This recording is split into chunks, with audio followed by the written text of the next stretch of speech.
Olá, amigos e irmãos, graça e paz do Senhor sobre a vida de cada um de vocês, passando aqui nesta manhã de segunda-feira, 8 de dezembro de 2025, 28 graus nesse momento, uma manhã nublada, né? Às vezes acontece de estar meio querendo chover, mas a possibilidade de chuva agora pela manhã é 10%, então creio que essa chuva não deve aparecer agora no período da manhã, à tarde pode ser. A umidade relativa do ar está em 55%. Por isso, qual que é a recomendação? Cuidado para que você não faça exercício entre 10 e 16 horas e você pegue uma insolação, porque a umidade vai cair e vai cair bastante, porque a temperatura vai se manter em 29 graus durante umas 4 horas hoje. E aí fica difícil, né? Se você não obedece, se você não faz aquilo que está pedindo, consequentemente você vai sofrer as consequências desta sua desobediência. 29 graus de máxima hoje, 21 de mínima foi logo pela manhã, uma amplitude térmica de 8 graus somente, e o clima não tá bacana, tá quente, tá abafado. Então toda precaução aí, toda atenção é pouca, né? Então você que também anda colocando fogo aí em materiais que são descartados em lugares onde não deveriam ser, você pode correr o risco, né, de tomar uma multa. Então, eu vou fazer os nossos avisos bem rapidinho. Mosquito Aedes aegypti e escorpiões estão proliferando dentro da própria casa, dentro do trabalho da pessoa, da empresa da pessoa. Então, na maioria das vezes, quando são picadas e o pessoal da saúde vai lá para poder olhar, o pessoal das zoonoses vai lá olhar, os criadores estão dentro do próprio ambiente, tanto residencial como comercial, até em algumas indústrias. Então, qual que é o negócio? Cuida para que você não tenha o escorpião, nem o mosquito Aedes aegypti dentro da sua casa ou dentro do seu empreendimento, que você pode ser picado. E a dengue, quando hemorrágica, quando ela é transmitida pelo Aedes aegypti, se ela for hemorrágica, ela pode te matar. Você pode vir a óbito, sim. Então, cuide para que você não tenha nem isso, tá bom? Nenhum dos dois aí são favoráveis ou são bem-vindos dentro da casa da gente. Outra coisa é que aquele pessoal que anda descartando móveis de madeira em lugares onde não deve, pode ser multado também, tá? Fui avisado agora há pouco aqui que se pegar essa semana alguém pondo fogo, vai multar, e a multa é pesada. Então, não coloque fogo nem na cidade, na zona urbana, nem na rural, que é no meio do mato, né? Fazenda, sítio, chácara. Esse pessoal aí que tem rancho, não coloque fogo. Se você colocar e você for pego, você vai pagar uma multa. Beleza? Tá dado o recado? Não vou ficar falando muito hoje não, porque parece que as pessoas já não estão querendo mais, né? Os desobedientes vão fazer exercício ao ar livre e não vai ter jeito. Os que não querem obedecer vão descartar móveis e essas camas velhas, esses armários velhos em lugares inapropriados. E os outros que são desobedientes vão colocar fogo nisso daí, né? Para poder ajudar. Só que aí o clima fica ruim, as pessoas passam mal e vão para a UPA, né? Aí complica. Outra coisa aqui. Nós estamos chegando no final do ano, tem muita gente se preparando para poder viajar. Se você não está preparado, não vá. Se você não tem condições de fazer uma checagem, um check-up no seu carro ou na sua moto, depende do que você vai viajar, é melhor que você não vá, tá? Não coloque o carro em situação de risco, tá? Para não ocasionar nem acidente para você, nem para sua família e nem para os outros que estão transitando também, tá bom? Cuidado aí, tem gente que, tô sem dinheiro para fazer uma revisão no carro, mas vou viajar assim mesmo. Não é uma boa opção, tá feito? Melhor fazer a revisão. Vamos falar do tema hoje? Tem solução. Lembra que hoje, logo pela manhã, vocês que estão vendo pela primeira vez esse vídeo vai achar assim, tem solução? O que tem solução? Uma pessoa numa live que a gente sempre faz, né? gritou lá, parece que não tem solução para o Brasil, parece que nós estamos numa situação complicada, parece que nós não temos saída, parece que o mal sempre vence e as pessoas que praticam a maldade sempre estão favoráveis. Mas a Bíblia diz que tem solução. Sabe qual é a solução? Veja aqui o que está falando, ó. No livro das Crônicas, segundo livro das Crônicas, no capítulo 7, versículo 14, ele diz assim: então, se o meu povo, que pertence somente a mim, se arrepender, abandonar os seus pecados e orar a mim, eu os ouvirei do céu. Perdoarei os seus pecados e farei o país progredir de novo. É a Bíblia na linguagem de hoje. Nova tradução na linguagem de hoje. NTLH. Então, se o meu povo que pertence somente a mim se arrepender, abandonar os seus pecados e orar a mim, eu os ouvirei do céu, perdoarei os seus pecados e farei o país progredir de novo. Segundo livro das Crônicas, no capítulo 7, versículo 14. O que nós temos hoje para poder falar para você é bem isso. Existem pessoas que não querem ter compromisso com Deus, mas querem ser atendidas por Deus. O segredo bíblico que está colocado aí, e sempre tem um segredo colocado na Bíblia Sagrada, no texto sagrado, o segredo para o reavivamento nacional e pessoal passa por uma humilhação, passa por uma situação em que a pessoa vai precisar declarar que pertence a Ele, se humilhar, arrepender, abandonar os seus pecados e orar. Para quê? Para que Ele ouça. Lá dos céus Ele vai ouvir, vai perdoar os pecados e vai fazer com que o país progrida. É isso.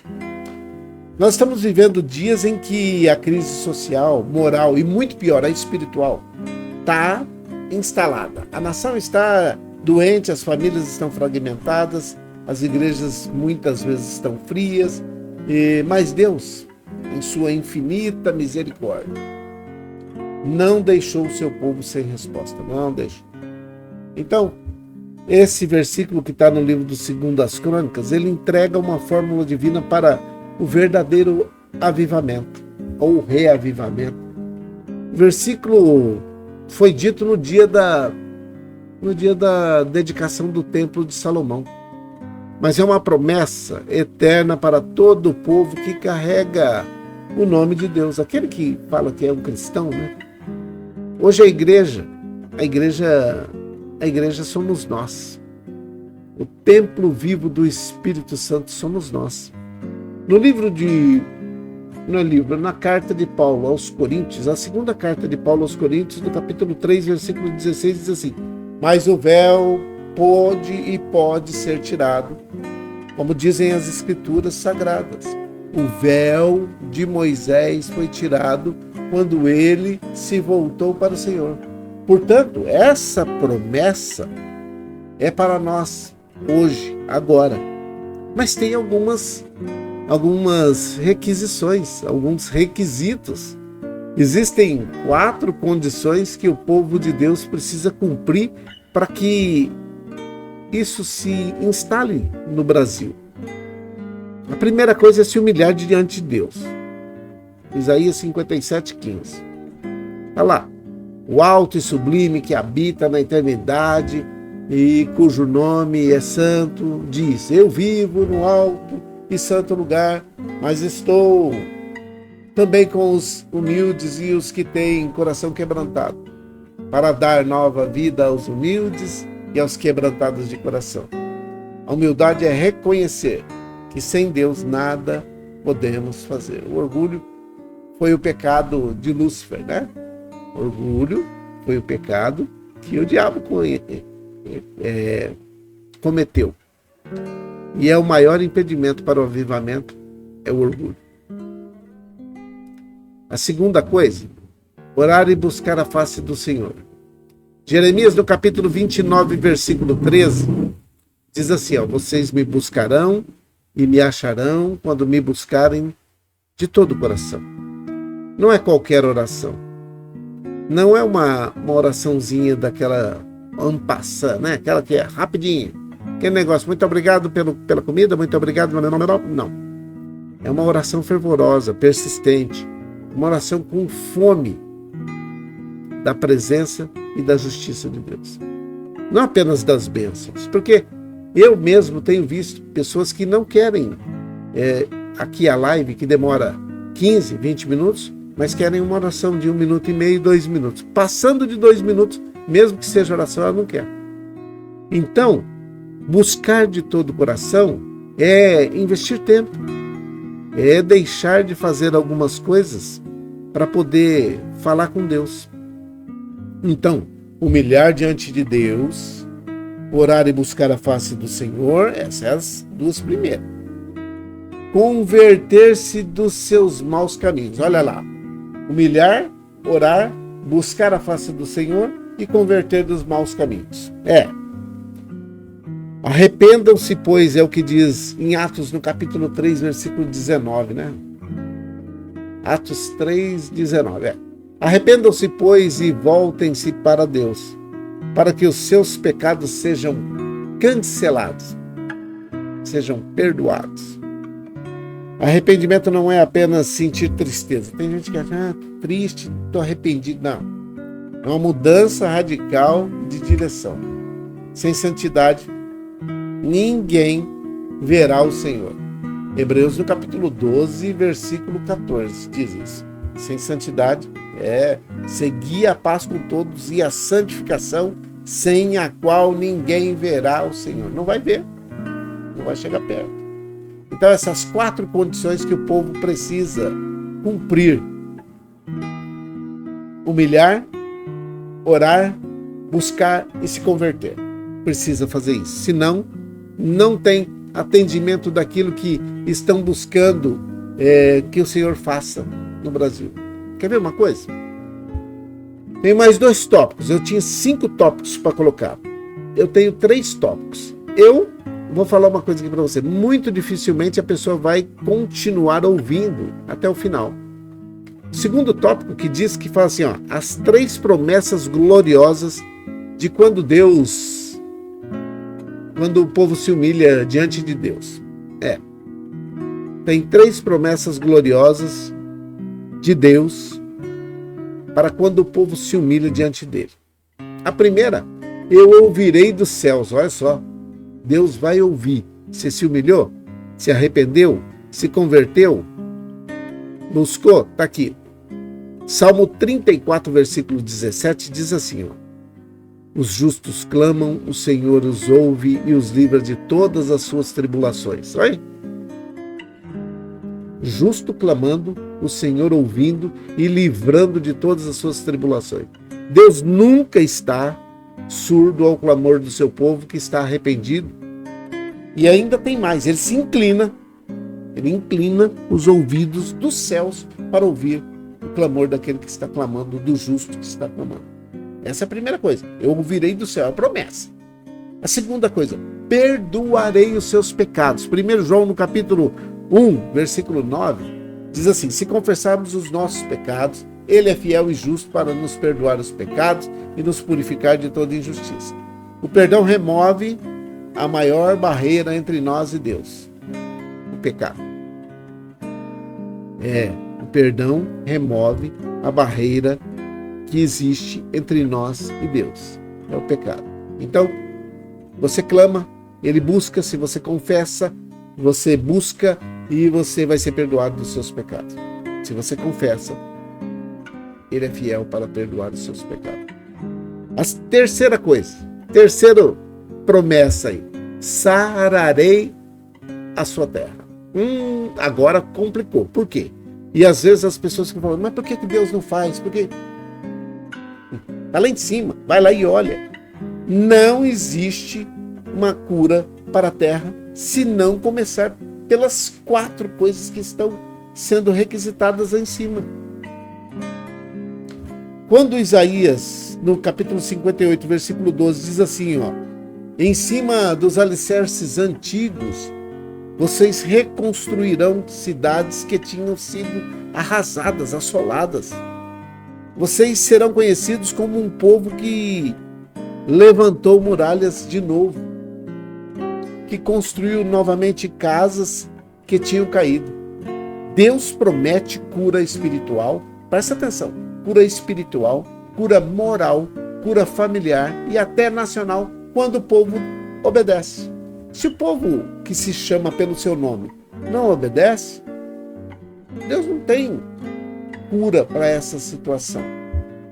Existem sim os casos que são esporádicos e que muitas vezes a gente nós queremos colocar peso em cima das pessoas, mas isso é uma situação diferenciada. O povo tem que buscar a Deus. Deus promete cura espiritual para todos aqueles que buscarem o seu nome e servir a Ele. E isso faz no individual, mas faz também no nacional, no país, na cidade, no estado. Então, é isso. Mas nós precisamos entender o seguinte, a terceira coisa aqui é rapidinho. Quem é este povo? Porque ele fala assim, se o meu povo que se chama pelo meu nome. Quem é esse meu povo hoje? Quem é? Não é o mundo incrédulo, mas a igreja. É a igreja. Na primeira epístola de Pedro, no capítulo 2, versículo 9,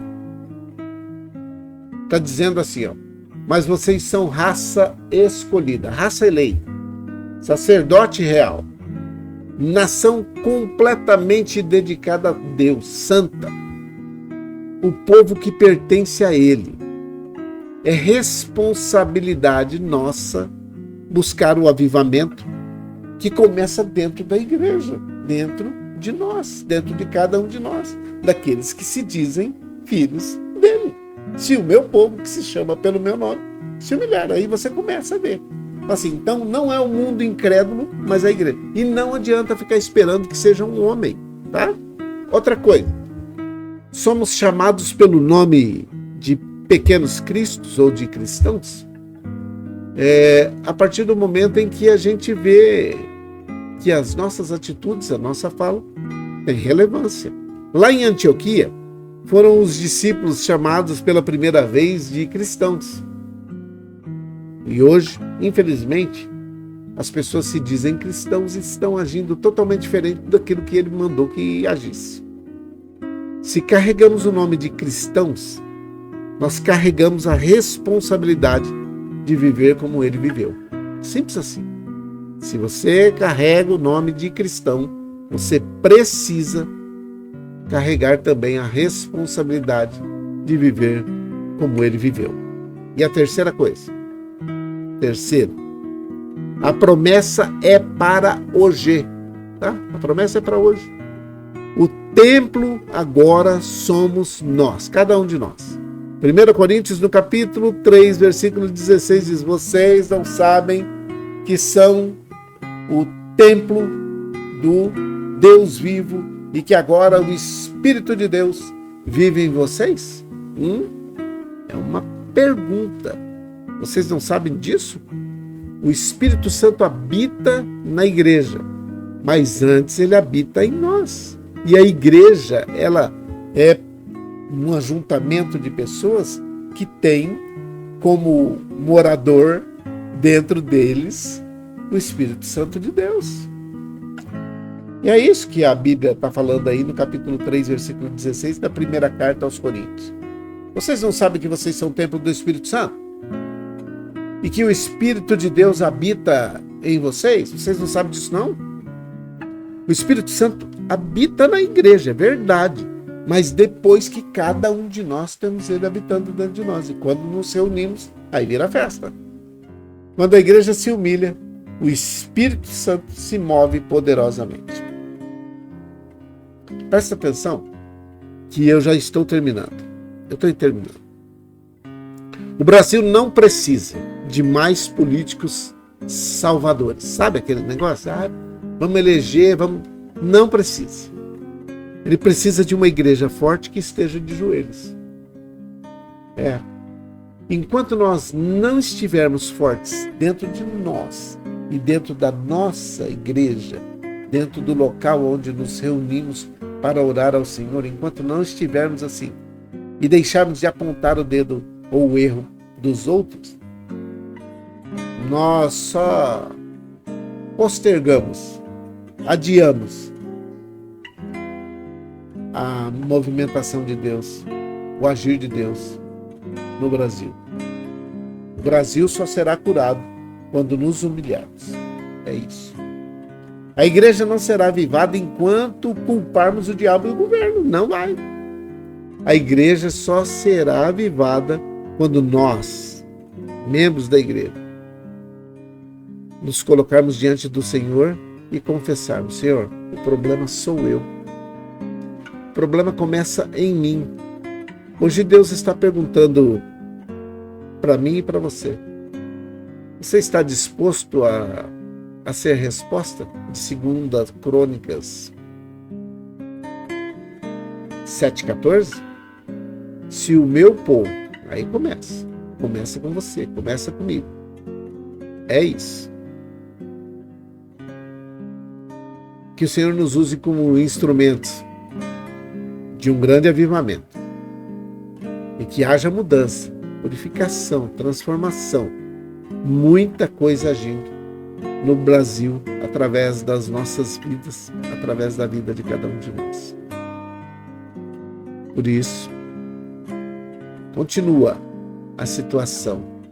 Se o meu povo, que pertence somente a mim, se arrepender, abandonar os seus pecados e orar a mim, eu os ouvirei do céu, perdoarei os seus pecados e farei o país progredir de novo. Quer um país que progride? Começa lá em cima. Seja povo, seja só dele, se arrependa, abandone, ore, ele vai ouvir. E quando Deus ouve, ele se movimenta. Vamos orar? Vamos orar porque nós estamos precisando de oração. E hoje, eu quero orar por algumas pessoas, por essas que eu sempre oro, tá aqui. Mas eu queria que você, nesse momento, parasse para orar pelo Brasil. Eu vou fazer uma oração para todos esses aqui de uma vez só, mas eu vou me deter em orar pelo Brasil, tá bom? Vamos orar? Foi nos dado 2 horas, mas eu não tenho 2 horas. Vamos lá, vamos orar. Qualquer dia desse a gente fica 2 horas, mas hoje não dá. Vamos lá? Vamos orar. Pai, em nome de Jesus, o teu filho amado, eu oro por todos esses que estão relacionados aqui. São pessoas que precisam da tua bênção, da tua graça, da tua paz, que precisam do teu agir na vida de cada uma delas. Que o Senhor, nesse momento, entre com providência na vida de cada uma dessas pessoas, movimentando em favor de cada uma delas o seu braço forte e fazendo com que haja paz, que haja saúde, que haja prosperidade e alegria sobre a vida de cada uma dessas pessoas. Eu oro nesse momento, meu Pai, por aqueles que estão enlutados, aqueles que estão passando por dificuldades em meio a uma guerra, em meio a um conflito, em meio a uma situação de disputa, que o Senhor guarde os pequeninos que são seus. E aqueles que estão nesse momento inconsoláveis pela perda de um parente, de um amigo, que o Senhor conforte os corações, console os corações, através do teu Espírito Santo, que é o Consolador por excelência. Eu oro nesse momento pelo Brasil. Eu oro por todos aqueles que estão no comando dessa nação. A tua palavra diz que é para nós orarmos para esses homens, ou orar por esses homens. Mas Deus, em nome de Jesus, o teu filho amado, esses homens e mulheres que estão agindo em desconformidade com aquilo que o Senhor planejou para que eles agissem, trata com eles. Muda a história desse nosso país através dessa nossa oração, dessa nossa humilhação. Nós sabemos que somos fracos, falhos, faltosos. Precisamos da tua misericórdia, da tua graça, da tua bênção, da tua paz. Mas Deus, entra com providência na nossa vida neste momento. Cuida desse nosso país, cuida do estado de São Paulo, cuida de Ribeirão Preto e de todas as cidades que estão orando comigo neste exato momento. Tenha paz sobre estas cidades. Que haja paz sobre Israel, que haja paz sobre o Brasil, que haja paz no mundo. Que os homens e mulheres que estão no comando das nações possam se converter dos seus maus caminhos, voltar às mesas de negociações, para que haja paz aonde quer que eles estiverem. Nós oramos, sabendo que somos fracos, falhos, faltosos e muitas vezes até somos mesquinhos. E sabemos que o Senhor é um Deus que sempre tem dado o melhor para cada um de nós. Mas infelizmente, a nossa limitação nos leva a agir em desconformidade com aquilo que o Senhor planejou para cada um de nós. Por isso eu te peço, em nome de Jesus Cristo, que a tua boa mão esteja estendida sobre a vida de cada um de nós, nos ajudando nas nossas dificuldades, nas nossas falhas, nas nossas necessidades. É a minha oração. É a nossa oração. Com perdão dos nossos pecados, em nome de Jesus, o teu Filho amado. Amém e amém. Que o Senhor te abençoe e te guarde. Que o Senhor faça resplandecer o seu rosto sobre ti, tenha misericórdia de ti. Que o Senhor sobre ti levante seu rosto, te dê a paz. Fique em paz. Uma grande semana para todos vocês. Que a segunda-feira seja repleta de grandes realizações. Que essa semana seja uma semana que tenha muitas boas notícias para contar, para receber. Que venham as boas notícias, os bons resultados e que tudo coopere para o bem de cada um de vocês, tá bom? Um grande abraço a todos vocês, fiquem em paz, fiquem com Deus e até mais tarde, se o Senhor assim permitir. Que Deus te abençoe. Bom dia!